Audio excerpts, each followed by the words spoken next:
16 రోజుల SLBC tunnel ఆపరేషన్లో కీలక అప్డేట్ వచ్చేసింది.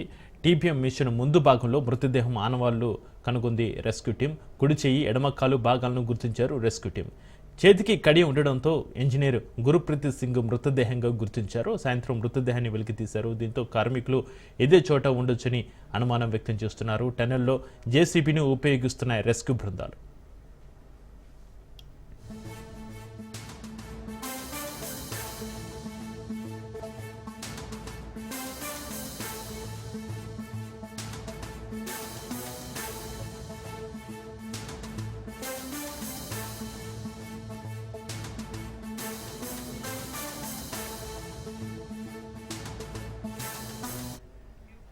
ఇక అటు ఎస్ఎల్బీసీ టన్నెల్లో ముక్కలుగా టీబీఎం మిషన్ వస్తుంది.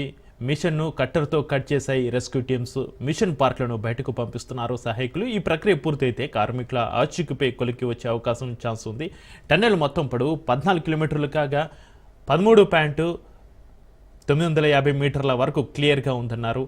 0 పాయింట్ వద్ద చివరి 50 మీటర్లు సంక్లిష్టంగా ఉందని చెప్పారు. చివరి 50 మీటర్లలో సహాయ చర్యలు చేపట్టేందుకు ఇబ్బందులు వస్తున్నాయని తెలిపారు. అక్కడ సహాయ చర్యలు చేపడితే రెస్క్యూ ఆపరేషన్ చేసే వరకు కూడా ప్రమాదమేనని అంటున్నారు.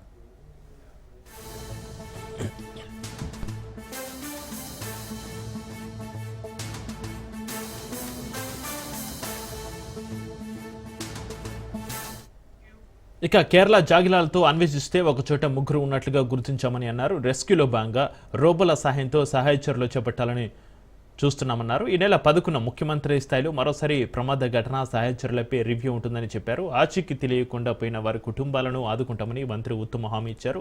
2 రెస్క్యూ ఆపరేషన్లో 130 మంది నిపుణుల బృందం పాల్గొంది. గల్లంతైన వారిలో కొందరిని నేడు సాయంత్రానికి గుర్తించే అవకాశం ఉందని అన్నారు. అయితే ఆనవాళ్లు లభించడాన్ని అధికారికంగా మాత్రం ప్రకటించలేదు. కాసేపట్లో పూర్తిస్థాయి అప్డేట్స్ వచ్చే ఛాన్స్ ఉంది.